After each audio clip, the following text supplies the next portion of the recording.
My warm welcome to you all to the third Nepal Investment Summit 2024. Today marks a momentous occasion in our journey towards economic prosperity and sustainable development.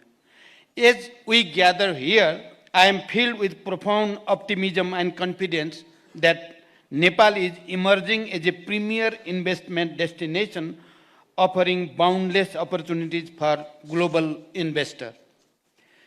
Nepal is the land of Gautam Buddha, Mount Everest, and brave people. Equally, it is a country that wholeheartedly welcomes foreign investment. Nepal stands at the center of opportunities, welcoming investors with its untapped potential. Our unwavering commitment to liberal economic policies lays the foundation for a vibrant and investor-friendly business environment. We are strongly committed to carry out continuous reform to facilitate the investor, industrialists, innovators, and easing of doing business. In this context, the government of Nepal has recently amended 8 different laws governing business and investment regime. I believe this boosts the investor confidence to invest in Nepal. Distinguished guests, as a nation of peace and stability, we have created a conducive environment for economic growth and prosperity. The federal system of governance ensures a balanced development approach, fostering social and economic transformation across the nation. Nepal provides a number of incentives to foreign investors, including a robust regulatory framework, provision for the avoidance of double taxation, protection of intellectual property rights, competitive corporate taxation, among others. Government of Nepal has recently approved the framework of Bilateral Investment Agreement, BIA, which aims to protect and promote bilateral investment. I encourage all of our friendly nation to consider signing the BIA at the earliest. Our liberalized policy encourages foreign investment in prioritized sector. Our skilled workforce and low labor cost present an attractive proposition for international investors. Provision of national and non-discriminatory treatment to all FDIs and guaranteed the repatriation in foreign currency further enhance the attractiveness of the investing in Nepal. Distinguished guests, with over 60% of Nepal's population falling within the working age group and a rapidly expanding middle class population, shows the immense potential for consumer-driven growth. Furthermore, our skilled labor force, comprising a significant number of foreign language-speaking youths, helps the international investor to find favorite local workforce in Nepal. Nepal provides a number of investment opportunities across diverse sectors, including tourism, agriculture, manufacturing, ICT, garments, high-value crops, manufacturing, including agro-processing and infrastructure, to mention a few. Our hydropower potential holds the promise of abundant renewable and clean energy supply, while the tourism sector beacons with its rich cultural heritage and natural beauty.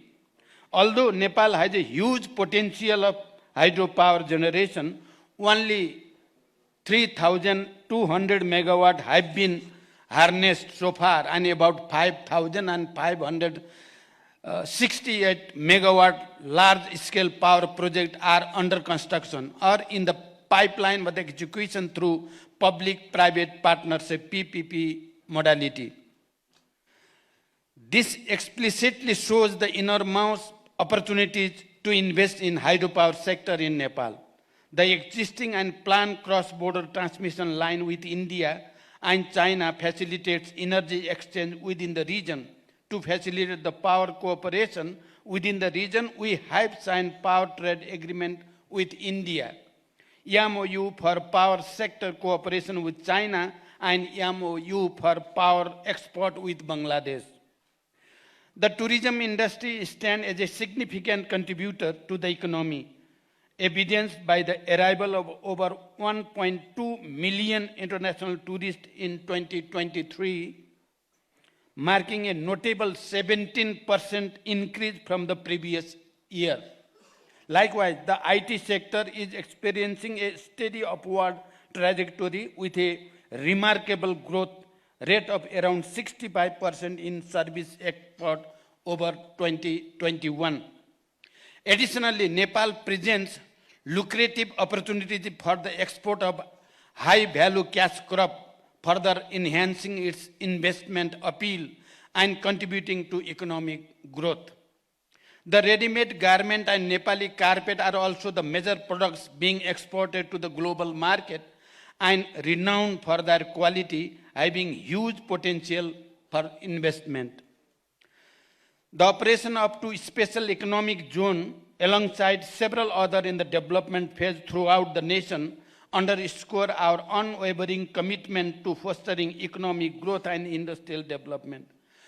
Currently, Nepal has 10 operational industrial districts with plans to develop 6 more, which ensure low initial investment and access to essential infrastructure and support service. Nepal's strategic location, situated between emerging markets, India and China, signifies it as an ideal investment destination. Duty-free access to this market, facilitated by regional agreement SAFTA and BIMSTEC as well as free trade arrangement, ensure the bilateral and regional markets. To facilitate the smooth inflow of international private investment, the Department of Industry serves as the approving agency for investment less than 6 billion rupees, while the Investment Board Nepal handles investment exceeding 6 billion rupees or energy project with over 200 megawatts. Both government agencies are committed to provide eased and facilitated one-stop service within stipulated time frame to both domestic and international investors. Investment in Nepal is profitable, as witnessed in the case of various companies operating in Nepal with significant foreign investment. The share of repatriation of dividend of these companies remains impressive, which demonstrates the profitable investment environment in Nepal. Distinguished guests, the 8 billion rupees, while the Investment Board Nepal handles investment exceeding 6 billion rupees or energy project with over 200 megawatts. Both government agencies are committed to provide eased and facilitated one-stop service within stipulated time frame to both domestic and international investors. Investment in Nepal is profitable, as witnessed in the case of various companies operating in Nepal with significant foreign investment. The share of repatriation of dividend of these companies remains impressive, which demonstrates the profitable investment environment in Nepal. Distinguished guests, the agreement and exchange of Memorandum of Understanding MOU witnessed just a moment ago symbolizes the beginning of a new era of collaboration and partnership. I believe this will have a result in the very near future. I also believe that during this important today's event, some declaration will be made at different level, government to government, government to business and business to business, and business and government, and this will project Nepal as a global investment destination. The multitude of projects to be showcased at this summit herald the vast opportunities of investment in Nepal, with the promise of tangible outcomes benefiting both our nation and potential investor. As we embark on this collective journey, I am confident that Nepal's immediate goal of achieving sustainable and high economic growth in the coming decade is well within the reach through the partnership with private sector, both domestic and foreign. With the collaboration and support of all, I am optimistic that we will harness Nepal's economic potential and chart a course toward economic transformation and prosperity. I believe that the presence of government and the leader of the opposition and the collective commitment for the environment clearly proves that Nepal is one in this mission. At the end, I express my warmest wishes to all the delegates for a fruitful and productive summit. We would be reaching to you to materializing the outcomes of this summit. May your time in Nepal be filled with inspiration, collaboration, and opportunity. Together, let us pave the way for a brighter future. Wishing you a pleasant stay in Nepal. Thank you. Thank you for your attention.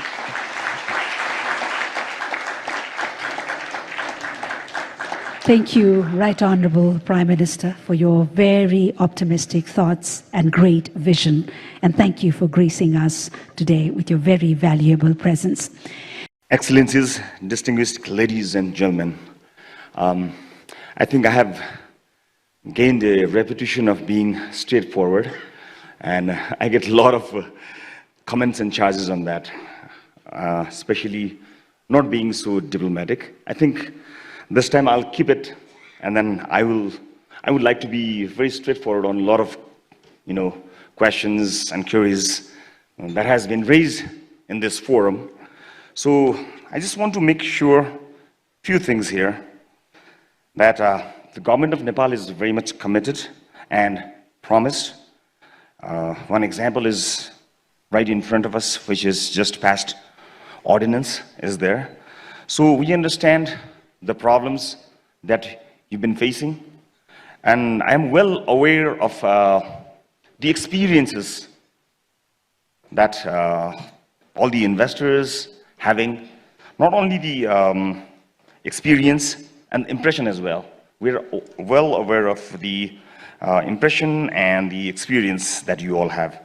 So I think this time we are very much committed on many things. Especially, we know about the complex of especially the land acquisition, especially buying, leasing lands and all. So not only that, the issues of security, we are well aware of that, and then we will make sure that we are well aware of the situation. And then again, I would like to, show my commitment that we will be taking care of the things in a historic way. This is our commitment from the Ministry of Home Affairs. And we are well aware of, having a lot of unlawful activities from various groups, including political parties as well. So we are well aware of that also. Under my leadership in the Ministry of Home, I just want to make a clear statement here that we are not only the security agency, we are a law enforcement agency as well. So just want to make a note on this. As we conclude this two-day Nepal Investment Summit, I am highly encouraged by the insights and enthusiasm that marked every session. We have seen a convergence of informed mind and innovative ideas that promise to shape the investment landscape here in Nepal. From comprehensive keynotes to vibrant panel discussions, we have explored trends, exchanged experiences, and forged connections, or constructed the connections. Let's carry this spirit of collaboration forward, leveraging our collective experience, expertise, and resources to drive growth, create jobs, and innovate for the larger social goods.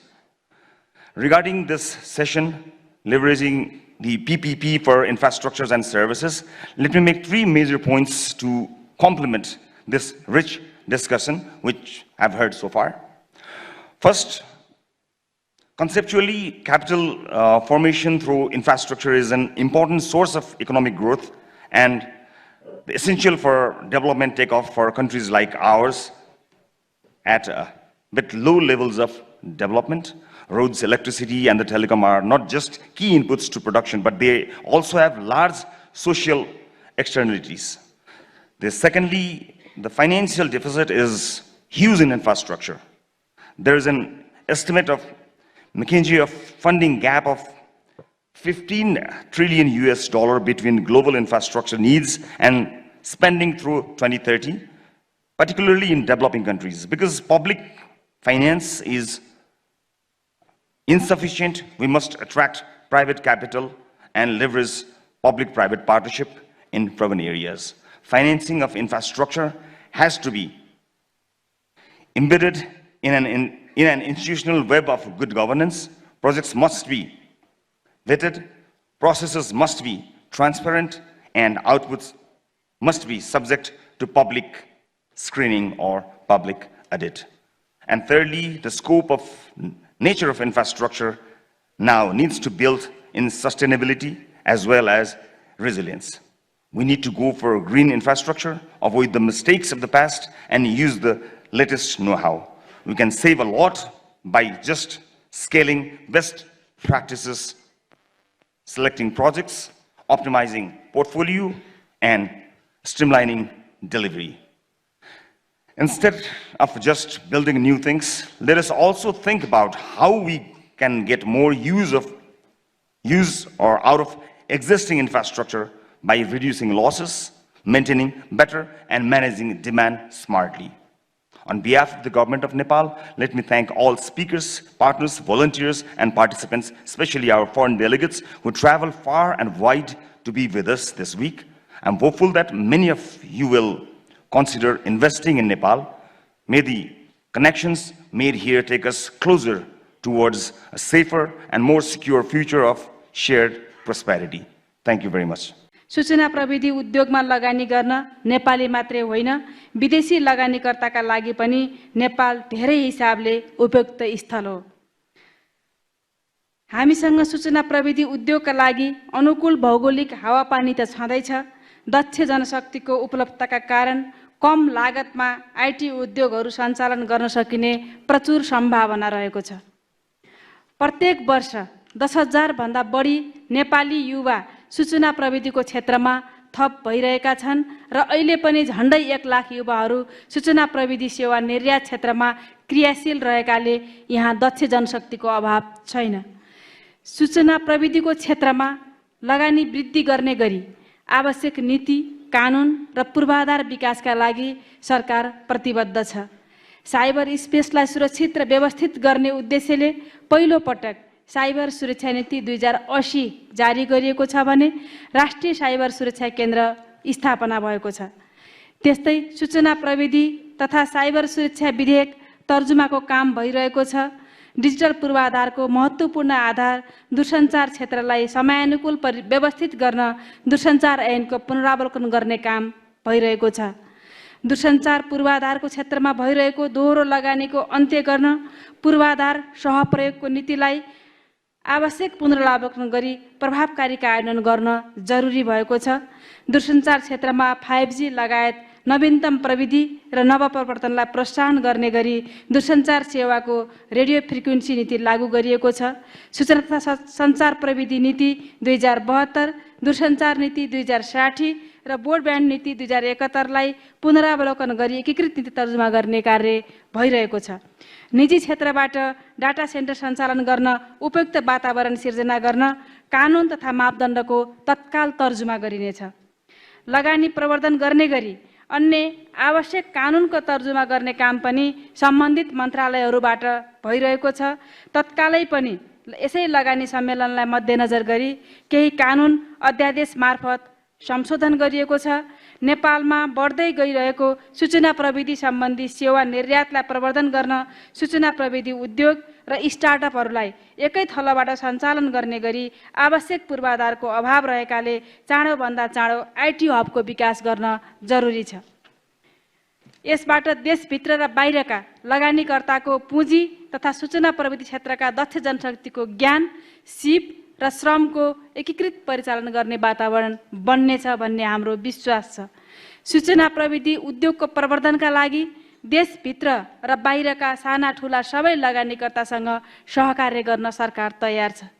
विश्व स्तरमा भएका AI, cloud computing, IoT, blockchain जस्ता नयाँ तथा परिवर्तनकारी प्रविधिहरूको विकास र विस्तारबाट नेपालले कसरी लाभ लिने भनेर पनि हामीले तयारी गरिरहेका छौँ। नेपालमा आर्थिक समृद्धिका रूपमा कृषि, जलस्रोत र पर्यटनलाई लिँदै यसका आधारमा गरिने उत्पादन र उत्पादकत्व वृद्धिलाई आर्थिक विकासको सूचकको रूपमा हेर्दै आएका छौँ। अब हामीले आर्थिक विकासको थप आधारको रूपमा सूचना र प्रविधिलाई जोडेर लैजाने नीति अख्तियार गर्नु जरुरी छ र यसमा सरकारले प्राथमिकता पनि राखेको छ। सरकार डिजिटल नेपाल फ्रेमवर्क कार्यान्वयन मार्फत कृषि, ऊर्जा, पर्यटन, शिक्षा, स्वास्थ्य, वित्त, शहरी पूर्वाधार लगायत सबै क्षेत्रलाई डिजिटलाइजेसन गर्दै डिजिटल रूपान्तरण मार्फत आर्थिक समृद्धि हासिल गर्न चाहन्छ। लगानी सम्मेलन मार्फत हामीले सञ्चार तथा सूचना प्रविधि मन्त्रालयको तर्फबाट data centre, IT techno park, computer hardware assembly plant, ICT training centre, digital service centre, smartphone manufacture तथा एसेम्बल प्लान्ट, इन्क्युबेसन सेन्टर र फिल्म सिटी गरी महत्त्वपूर्ण 8वटा परियोजना अगाडि सारेका छौँ। हामीले अगाडि सारेका परियोजनामा लगानीको वातावरण बनाउन म लगानीकर्ताहरूको विशेष ध्यान आकर्षण गराउन चाहन्छु र यसबाहेक पनि लगानीकर्ताको रुचि अनुसार आइसिटीको सेक्टरमा लगानीकर्ताहरूको रुचि अनुसार थप कार्यक्रमहरू पनि हामी अगाडि सार्न सक्नेछौँ।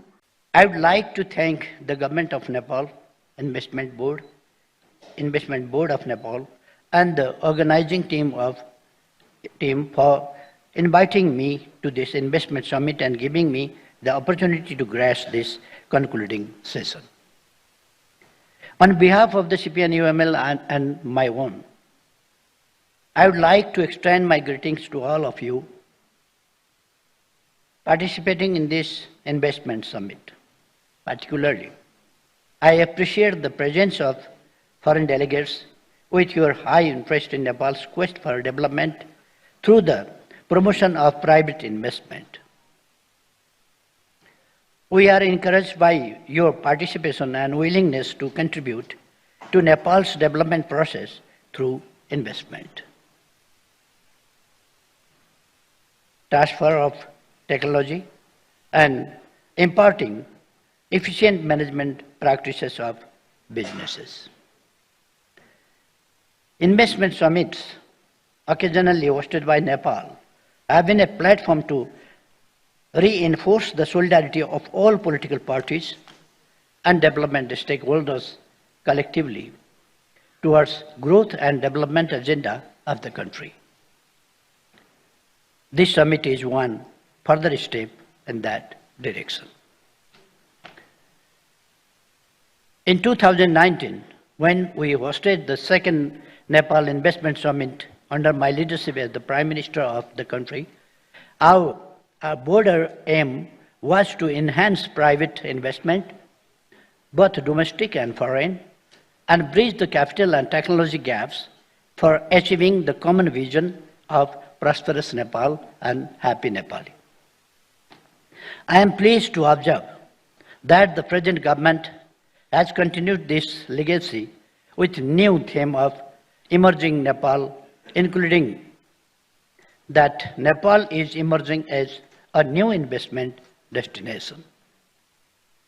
During the second investment summit, I had mentioned our new journey towards prosperity with a focus on rapid economic growth, sustainable development, and transformation of the society and the economy to modernity. Then Nepal had very impressive economic growth of average 7% and was seen as a shining star in the development landscape.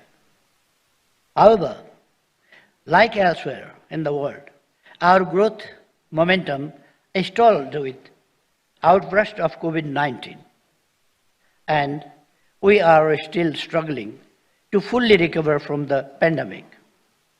In between, we have also faced adverse external shocks from the ongoing conflicts and wars in the Middle East and Central Asia. However, the country is lately recovering out of the shocks, and with new reform initiatives, we are expecting to catch up the growth momentum very soon. During my tenure as the Prime Minister of Nepal, we had amended some important laws before the investment summit. We had also addressed investors' concerns regarding labor disputes.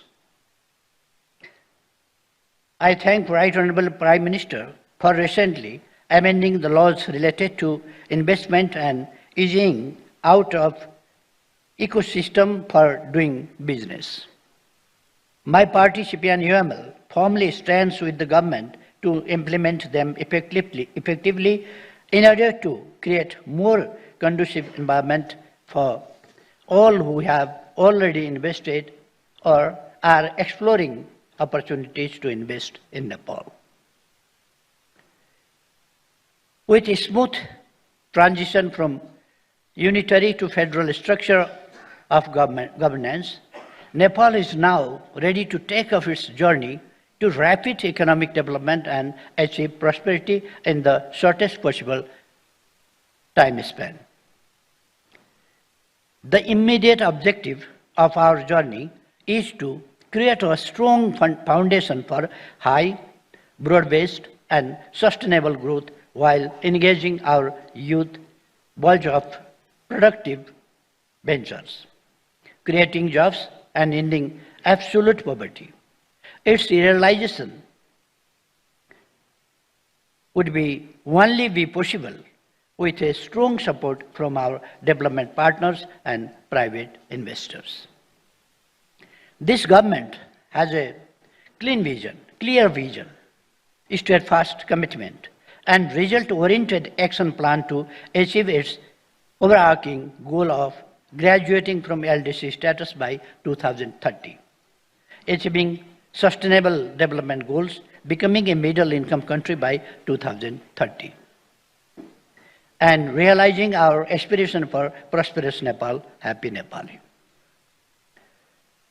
I call upon foreign investors to secure the investment opportunities, make profitable investments of finance and technology, connect to global market for export through existing network, and help technology transfer to domestic local entrepreneurs and investors. I believe that the panel and parallel sessions held yesterday and today have not only highlighted provisions in our new policies and investment opportunities, but also provided important feedback for further reform ongoing and going forward. My party, CPI-UML, would like to assure you that the views expressed and suggestions extended by the participants towards further easing business climate will be duly taken care of, and will work with the government officials in order to make Nepal a promising investment destination. I firmly believe that our showcased projects will definitely pay your attention to invest in Nepal, as they are highly competitive and feasible, and most of which are at the ready-to-go stage. I sincerely encourage you to spend a few more days after this event to visit our countryside, enjoy natural beauties, discuss with our vibrant and dynamic private sector, feel warm hospitality of our honest citizens, and finally realize the prospect of investment opportunity in Nepal, as we know that seeing is believing. I am confident that the key objectives of the summit to project Nepal as a promising land of opportunities for investors has been achieved with the grand success of this Investment Summit 2024. I am confident that this summit has been extremely useful to share innovative ideas and views, explore investment potentials and opportunities in Nepal, develop investors' network, and finally, attract more investment in Nepal. In closing, I extend my heartfelt gratitude to all dignitaries to taking part in the summit. I am confident that you have made very beautiful, fruitful exchanges of ideas and perspectives on global, regional, and national issues during these 2 important days. I sincerely hope that this event will mark the important milestone in the development endeavor of Nepal.